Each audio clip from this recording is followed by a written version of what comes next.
We're joined today by Angela Johnson, who is one of the founders of the FABRIC Incubator.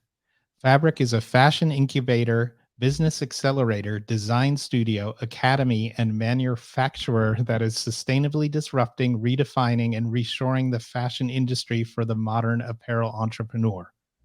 I wasn't sure I would get that all right. It's kind of a tongue twister. We do too many things. That's all. It's my fault. Yeah, well, you do a lot. It's amazing. It's amazing. And part of it too is List Perfectly is based in Arizona, so that's part of the connection as well. And the co-founder and co-CEO Amanda knew about FABRIC, so she told us to reach out. Love that. That's amazing. Yeah. So Angela, please tell me, what is FABRIC?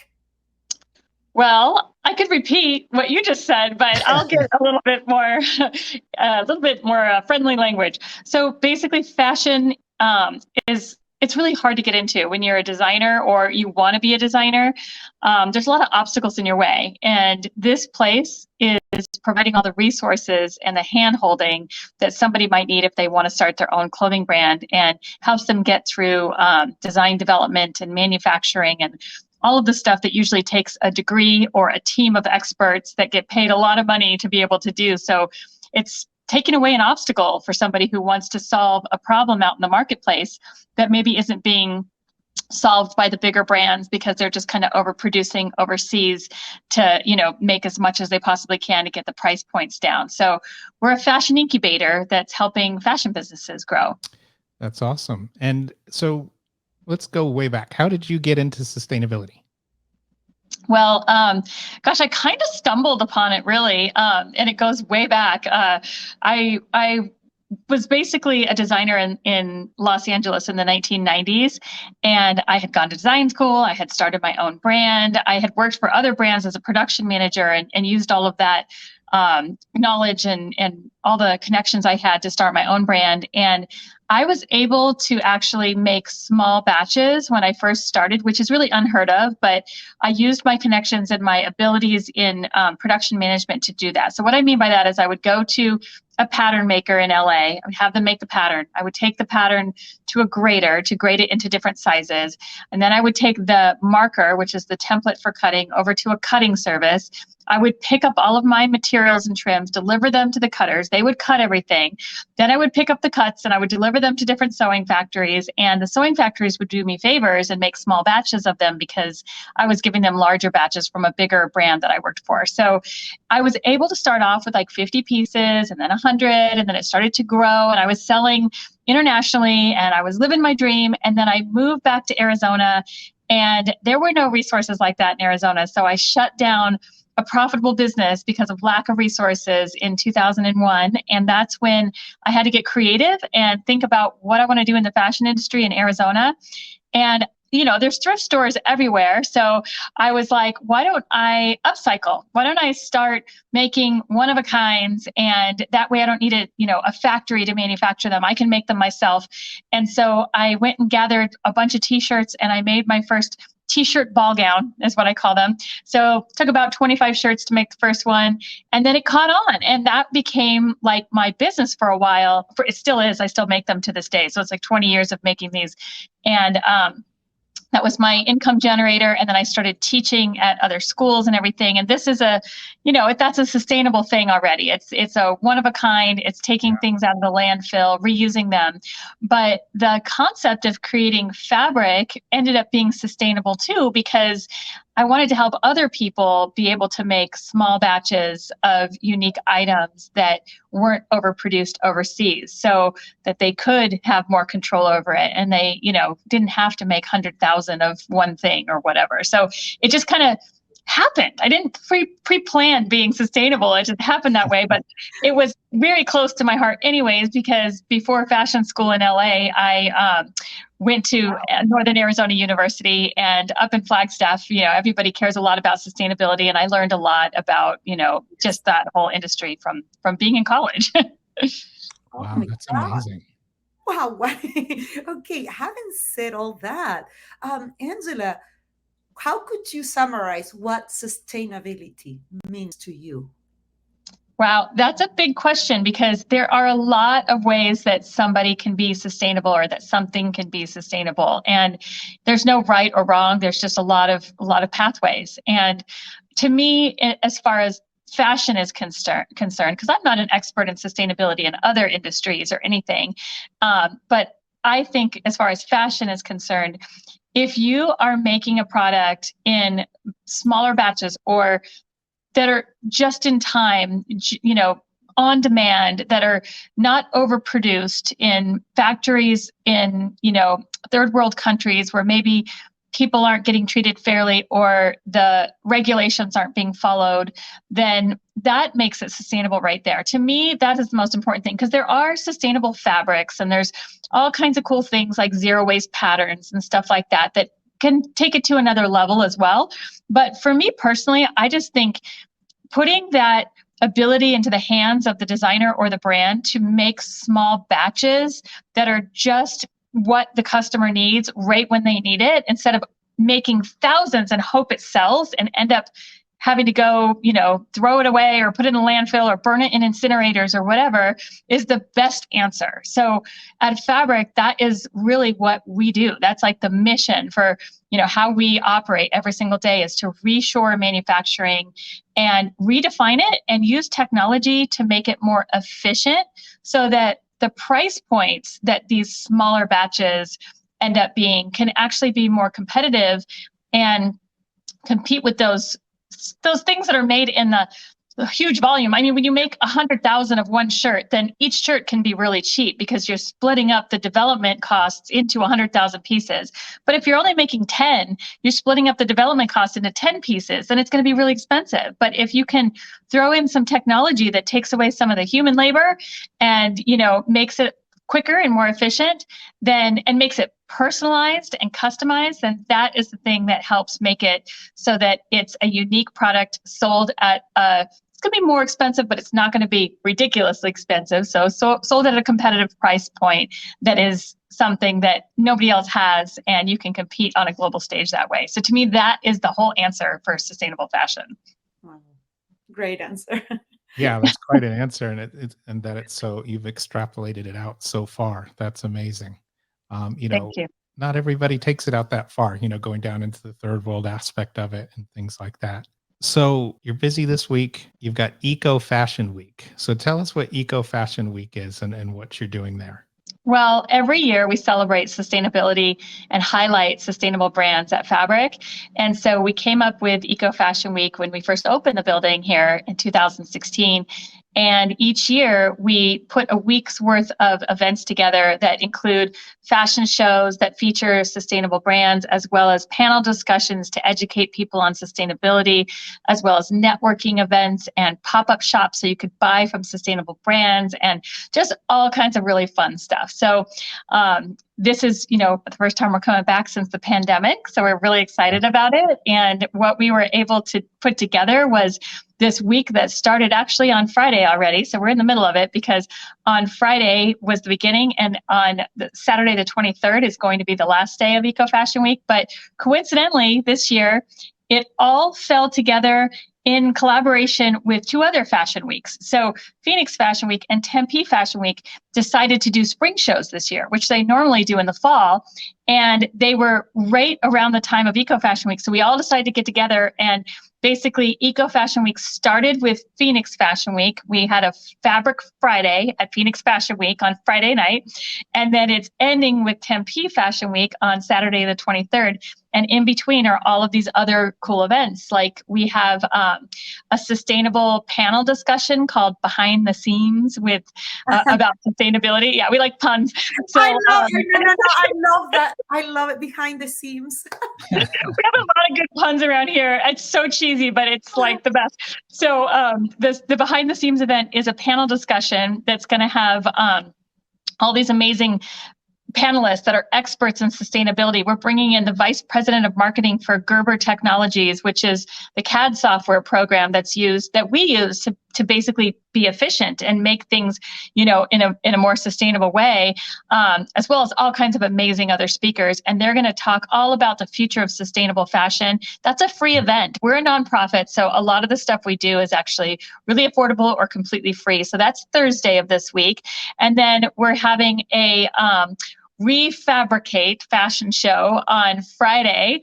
That's going to take place at Tempe Marketplace, and we're featuring about 30 designers. Each one has taken some jeans out of the landfill, basically, and they are upcycling them into really cool dresses and other cool products that is going to be on the runway. And then on Friday, we have a sustainable pop-up shop where you can come and shop for sustainable brands here at Fabric, and it's in collaboration with Green Living magazine. So inside the building is a whole expo, basically, and it's all health and beauty and all kinds of sustainable things going on, food, cooking, everything. And then that night is actually where it ends with the Tempe Fashion Week. We even have a few satellite events. Like on Wednesday, you can go to the Phoenix Art Museum and meet with the Arizona Costume Institute people that are doing a sustainable themed networking event, basically, as part of Eco Fashion Week. So lots of stuff to do. And it's all listed on our website on fabricincubator.com on our events page. We have an events page that we share everything that's all fashion related in Arizona.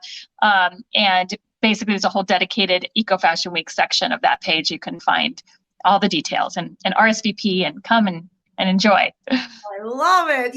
I'm coming. I'm coming. So talking about Fabric, okay, let's talk about some of the services or the help, okay, and the options and resources that Fabric is offering to our community. Could you tell us also a little more about the garments that you do?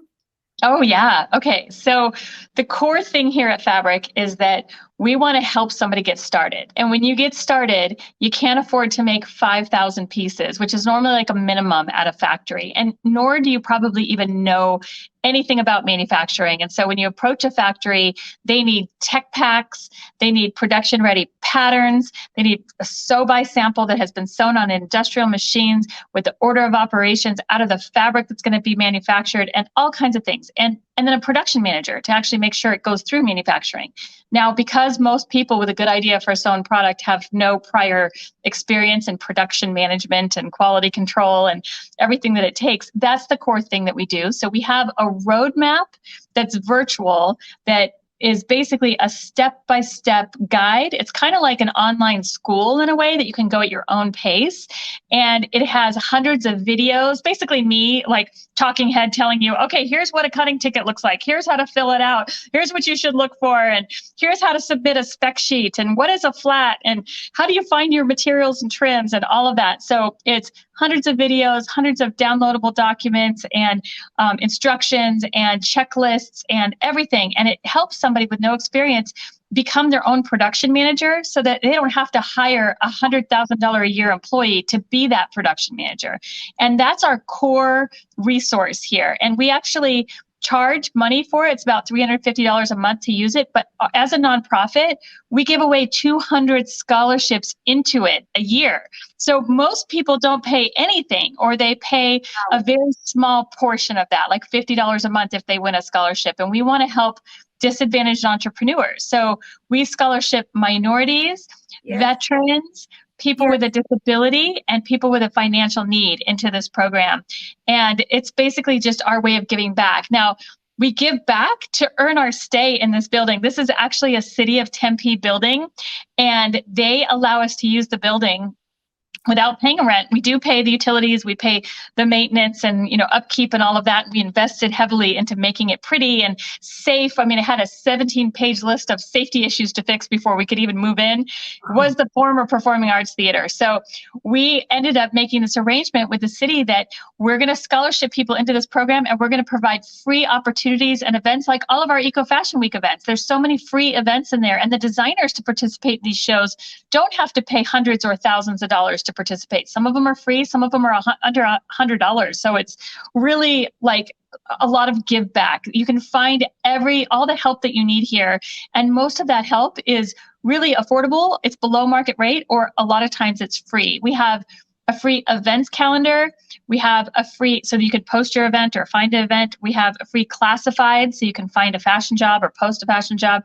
We have a free directory, so you can find all fashion businesses in Arizona and put your own fashion business in there. We have all these free events. We have a photo studio here, a hair and makeup studio. We have offices. All the offices are below market rate. Yeah, they're month to month. I mean, it's a 26,000 square foot building filled with all the resources you need. So you don't have to go anywhere else. You don't have to go to LA. You don't have to wait to the next textile show to find your fabrics, because we have a free sourcing library here with all of the wholesale fabrics and trims. I mean, if you need anything, it's here. And the whole thing is based on the fact that we give back to the community, and that's how we're able to stay in this building.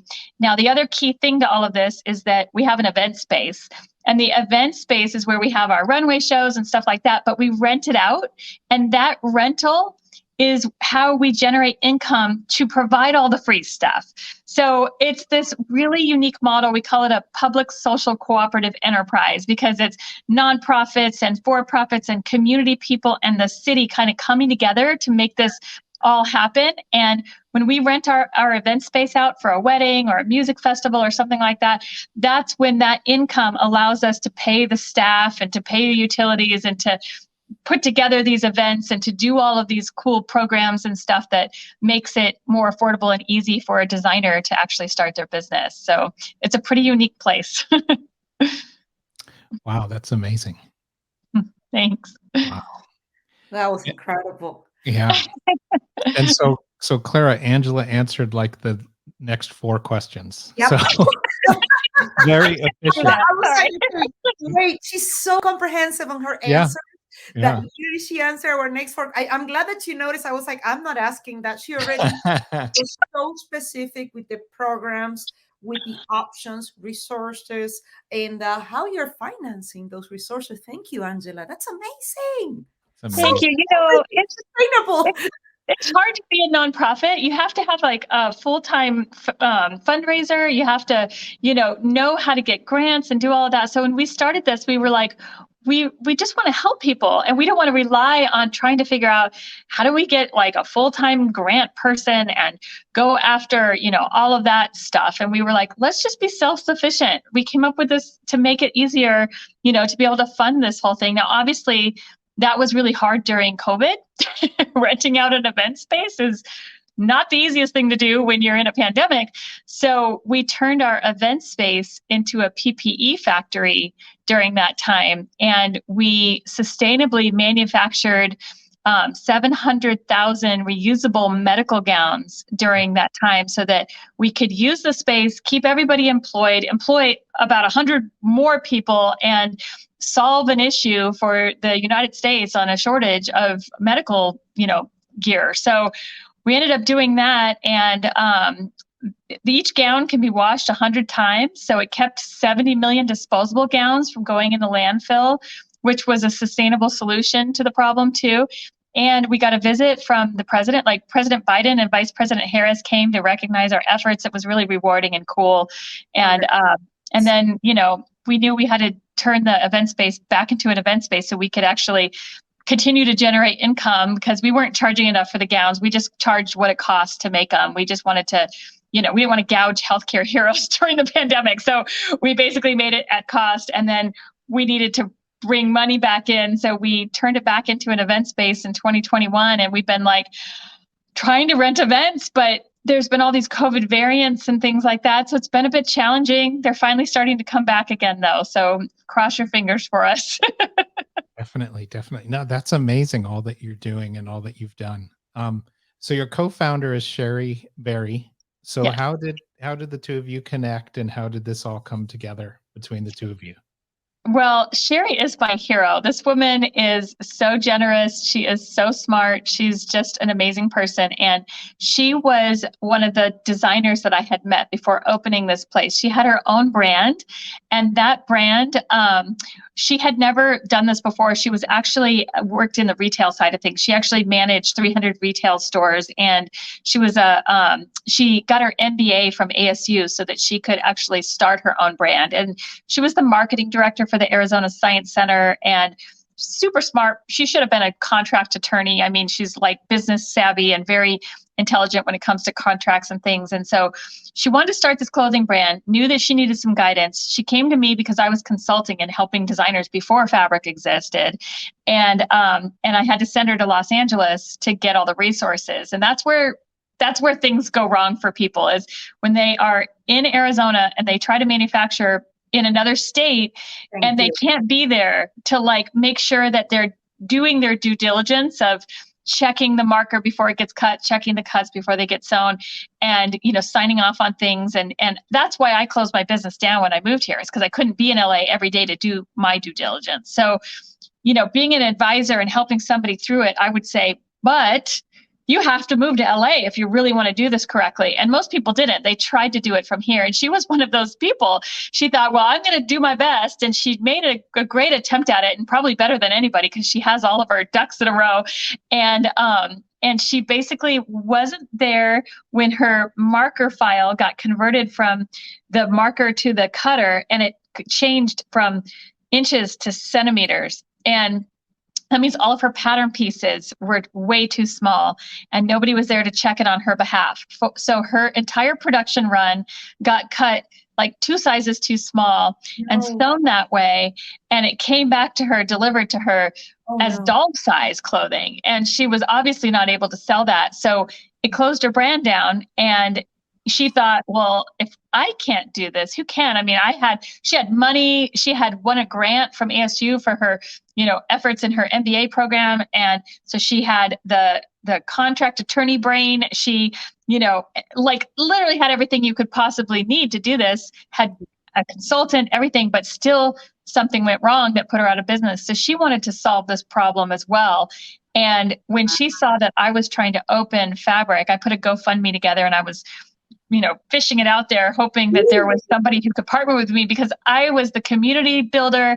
I'm the person with the manufacturing experience. I'm a designer, but I didn't have like the business savvy brain, you know, that kind of brain, the left brain. I have the right brain, and I have the community, and she had the money and the left brain. So we reconnected, and we were like, let's do this together. And it was the perfect partnership, because we both bring 2 different things to this that is needed to be able to pull something like this off. And it's amazing how well that worked out. She's like an incredible asset to my, you know, creative community building side of things.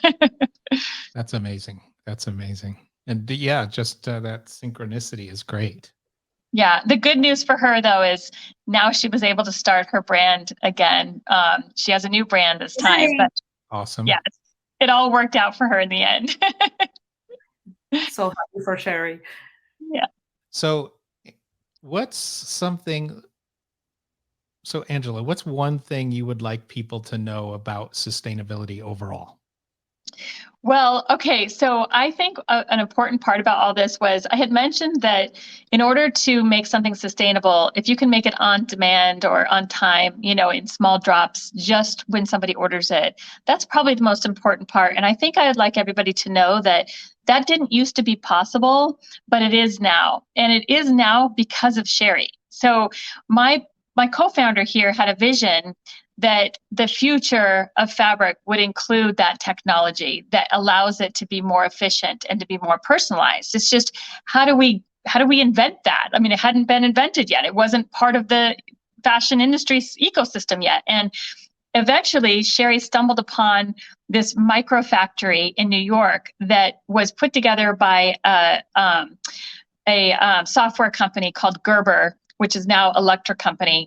They collaborated. That's the CAD program that the industry uses to make patterns and to grade them into sizes and all of the background stuff, the technical stuff, you know, that it takes to make clothing. And they put together this concept that is in their ideation center or their innovation center.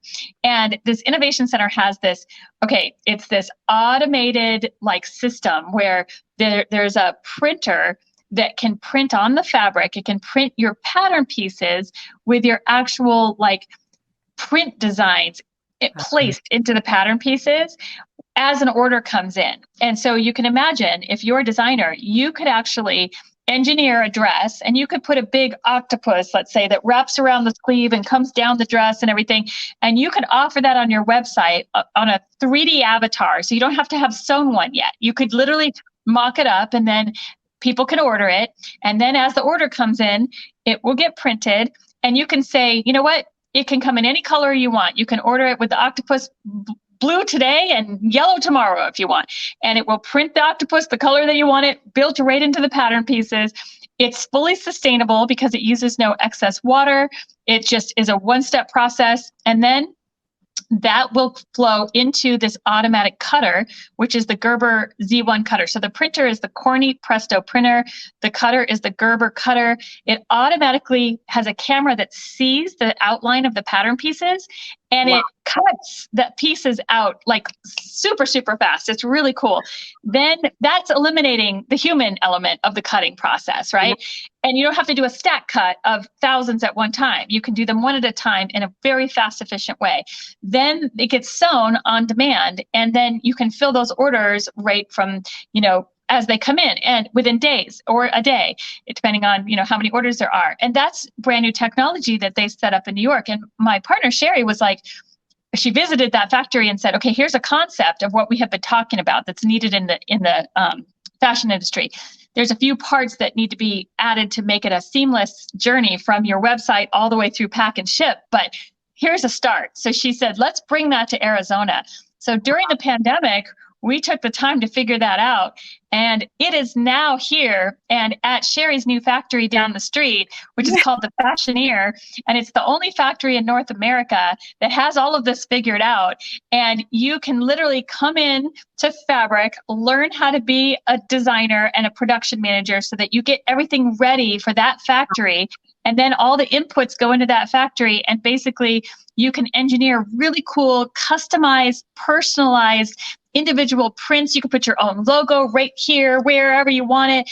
And it can just be made on demand. And then, so print, cut, pack, ship, sent to the end user right from that factory. And you can offer these in limited drops. So they're kind of like pieces of art. Like this is number 3 of 100 or something. And that justifies a little bit higher price point. It's not going to compete with H&M or Forever 21, but it's going to be more affordable than if you were to hand sew each one of them yourself, or have a factory do that for you. So that personalization, to me, is the answer for sustainable fashion. That's the thing, to allow a brand to be able to make things personalized for people so they're willing to spend a little bit more and keep that piece longer in their wardrobe and not throw it away like their lunch, you know what I mean? And you basically wear it more. That's sustainable fashion right there. So I know that's a long answer, but to me, that is really the core of sustainability.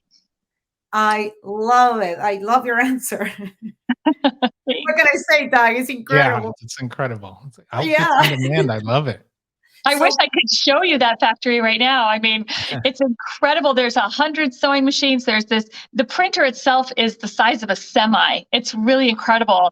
Wow. And and then the cutter is huge too. It's this beautiful state-of-the-art, high-tech factory. It's amazing.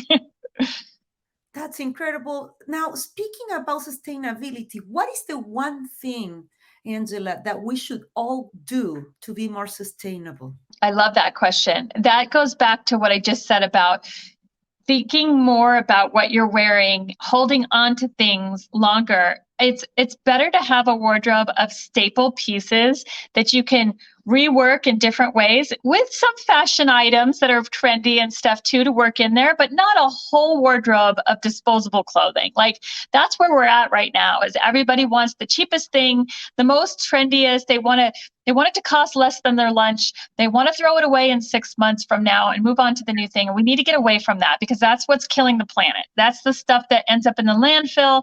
That's the stuff that is like ruining everything. I mean, it's really bad. And the fact that it is so cheap, I mean, you should be willing to think of the humans that went into, creating this, and did they get paid fairly for the amount of work it takes to make something? It is really difficult to make something. And, it should be a highly paid skill. Like, it's unbelievable that clothing can't can be so cheap. And it isn't just because they're making so many of them. I mean, that does contribute to it. You can split your development costs into 100,000 pieces, then it's cheaper. But it's also because we as consumers are forcing that price point down by demanding it to be cheaper and cheaper. So now all those poor companies are out there trying to find the cheapest labor they can overseas, and they're like unable to. And so then those factories are competing with each other to make it cheaper. And then that's when the labor pool, is taking the hit for everybody, and that's really not a sustainable thing, and something needs to change. And so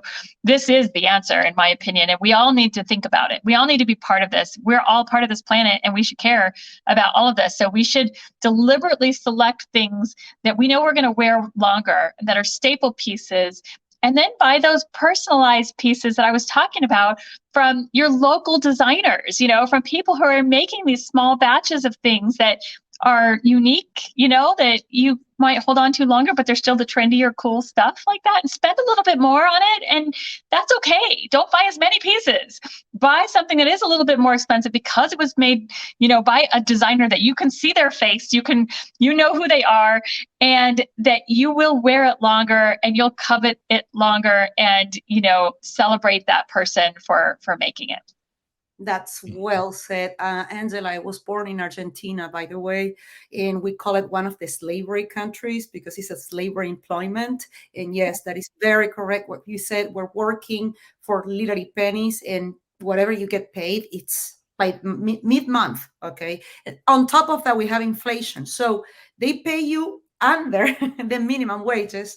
And on top of that, third world countries, we all have inflation. So imagine what it circle that you don't get out. Okay, you can't get out, and then that's how it starts doing knockoffs and stuff like that. So thank you for mentioning that. It means a lot that you're sharing that with people here, because you might be getting that $3 incredible, I don't know, blouse, but you know what it took for people. I've seen where they work in Buenos Aires. I've seen it. They work on horrible places, horrible conditions of employment, kids, underage people, pregnant women exposed to very textile and unhealthy products that they're using for the fabrics, instead of using the stuff that you said, with like with Sherry, and be sustainable. Yes, and that has been going on for way too long. And if you've ever heard of Fashion Revolution, that's a great movement that is trying to shed light on that for many years. And they do a thing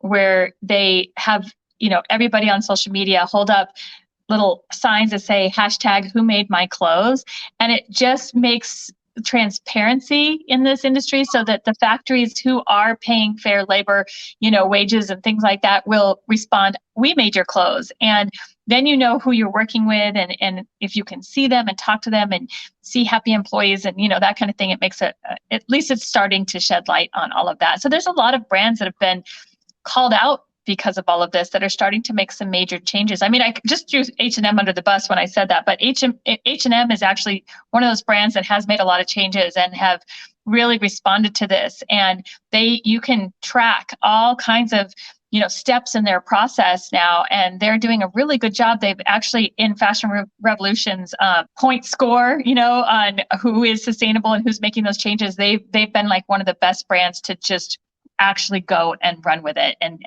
transparently manufacture. So it's starting to happen. People are starting to care. That's good. That's good. Because we've heard some things about H&M, but it's good. Change is good, and they can, always improve. Oh, I love it. Angela, please, before we go, please tell us about the upcycled ball gowns from thrifted t-shirts you create for your fashion brand, Angela Johnson Design. Oh, yeah. Okay. So, like I said, it was just out of necessity when I moved to Arizona to keep creating, and thought, okay, well, we have thrift stores. I'll start making these ball gowns out of the t-shirts that I find at thrift stores. But it just took off, and I've been making them ever since. It's going on, I guess, over 20 years now. And they come in themes. So basically on my website, it's angelajohnsondesigns.com. You can go see the different options. So you can pick a floor length ball gown that people actually order for weddings and proms and events and things like that, or a knee length party dress, which is a little bit more of a cocktail attire type of thing. And then there's a mini skirt. So that's more of a fun, like flirty summertime dress. And then I make men's blazers or women's blazers as well. And they're reversible. So you get a whole set of t-shirts on the outside and a whole set on the inside.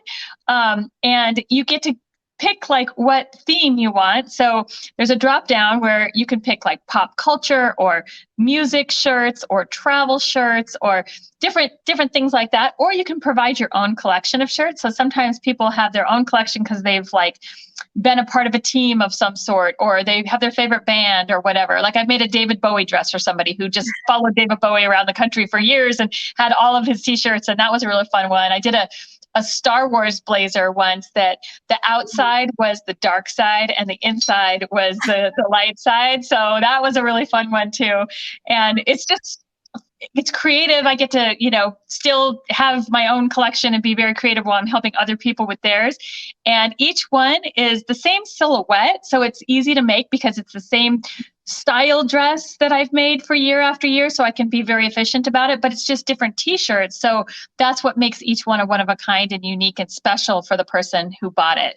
So it's kind of an efficient way to be an upcycler, because a lot of upcyclers will do a totally different design every time. And, that takes days or weeks to do something like that. So you'd have to charge thousands of dollars to really make it worth your time. And most people don't charge enough to make it worth their time because they don't value their own time and they just can't like sustainably keep a business model going like that. So I found a way to sustainably keep a business model this way. I just come up with these certain silhouettes and it's just different t-shirts every time. And it's pretty quick and easy to make. So it's my creative outlet. That's awesome. Love it. Thanks. I might need that Bowie dress. I don't know, maybe. I could see it on you. Maybe a blazer. I don't know. We'll see. I love that you chose the dress before the blazer, though. Well, if I could, I guess I could. Why not, right? I'll come out and tour in the Bowie dress. Oh, I'd love that. Please. I'll bring Clara too. Yes, twins.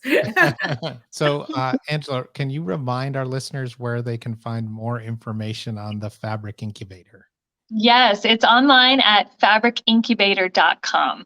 Oh, we're also on social media, easy to find too. FABRIC Tempe. Okay. Good to know. Thank you. And what social media channels, please? We're on Instagram and Facebook and LinkedIn and Twitter. Beautiful. All right. You know where to find Angela and incredible Sherry and all the beautiful things they're doing, so you don't have to go for fast fashion and be more sustainable and grow in a career. That is incredible, right? Thank you guys so much. I really appreciate you sharing what we're doing and allowing me to talk so much. The honor is ours. And just to remind you, we're going to be donating with our episode that is going to be airing today about, sustainability. And we're so honored to support what you're doing. And it means a lot to us. The honor was ours, Angela. Well, that means a lot to us, and your donation is going to allow us to support more entrepreneurs in our scholarship program. So you guys are helping more designers be able to make their dreams come true. So thank you so much. You make me too happy. Okay. Thank you so much, Angela, for telling us about your amazing program. And great to be a part of it and great to help spread the word. And thank you for helping us spread the word on sustainability, Earth Week, Earth Day, and just sustainable fashion and sustainable selling. Thank you so much, you guys.